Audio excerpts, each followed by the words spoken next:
रायजो राजाफोरनि थाखाय मोनसे गोजोनथाव रादाब। गोबां रायजो राजाफोरा एडिआरनि फिथाइ फोसावगोनखौ नेनानै दङ। थांनाय 2024 मायथाइनि 15 सेप्तेम्बर आरो 29 सेप्तेम्बर आरो 27 अक्ट'बराव एडिआरनि ग्रेड 3 आरो ग्रेड 4 नि आनजादखौ खुंफुंनाय जादोंमोन। बे आनजादखौ आसाम नाङैनो गोबां बिनायसाफोरा होदोंमोन।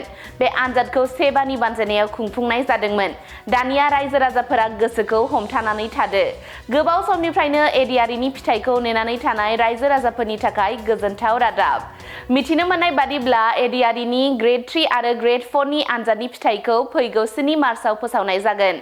बे बिबुंथिखौ होदों आसामनि गिबि मन्थ्रि ड. हिमन्त बिश्व शर्माया।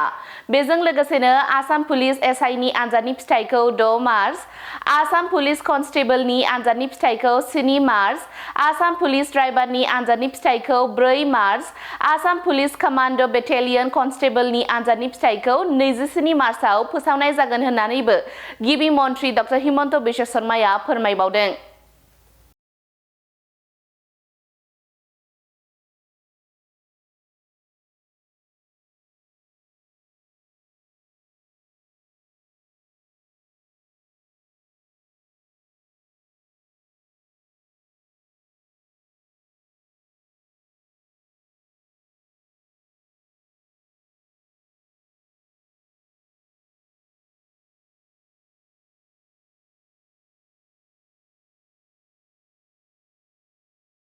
थाखो 5 आरो मेट्रिक आनजाद उथ्रिसार जागोन फरायसाफोरनि थाखाय गोजोनथाव रादाब। गोनांथि आरो मोजां खाबुफोरखौ लानानै गुन गोनां सोलोंथाइ होनो नोंथांमोनखौ नेनानै दङ। बड'लेण्ड स्टार एकाडेमि क'क्राझारआ 2024 इं मायथाइयाव क'क्राझार थिथागुरि समबाय मावख'नि साखाथियाव गोदानै गायसनजानाय बड'लेण्ड स्टार एकाडेमि क'क्राझाराव 2025-2026 सोलोंथाइ बोसोरनि गोदानै मुं थिसननाया सोलिगासिनो दङ। बड'लेण्ड स्टार एकाडेमियाव 6 थाखोनिफ्राय 9 थाखोसिमनि फरायसाफोरा बर' बिजोङाव आरो 11 थाखोनिफ्राय 12 थाखोसिमनि फरायसाफोरा बर' बिजों आरो इंराजि बिजोङाव मुं थिसननो हागोन। बेनि थाखाय आर'ज बिलाइ आरो फान्डुलिपि बिलाइगासिनो दङ। 11 थाखोनिफ्राय 12 थाखोसिमनि फरायसाफोरनि थाखाय आखा-फाखा आरो रोंगौथि गोनां फोरोंगिरिफोरखौ लानानै साइन्स, कमार्स एन्ड आर्टस मोनथाम स्ट्रिमनि सायाव फरायसाफोरखौ गुन गोनां सोलोंथाइ होनानै बायदि बिथिंजों सोरगिदिं जौगाखांनाय लाबोनो साखाफारा क'क्राझारनि थिथागुरियाव थानाय बड'लेण्ड स्टार एकाडेमिया।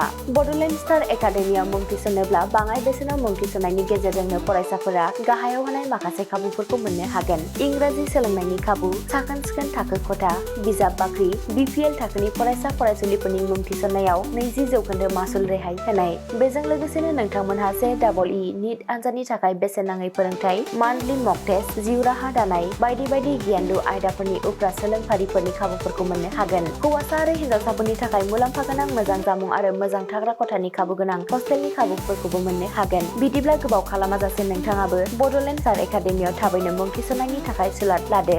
आबुङै मिथिनो थाखाय जानबुं अनजिमा 6000349997 एबा 7638008149 एबा 6003494371 आव फोनांजाब खालामदो।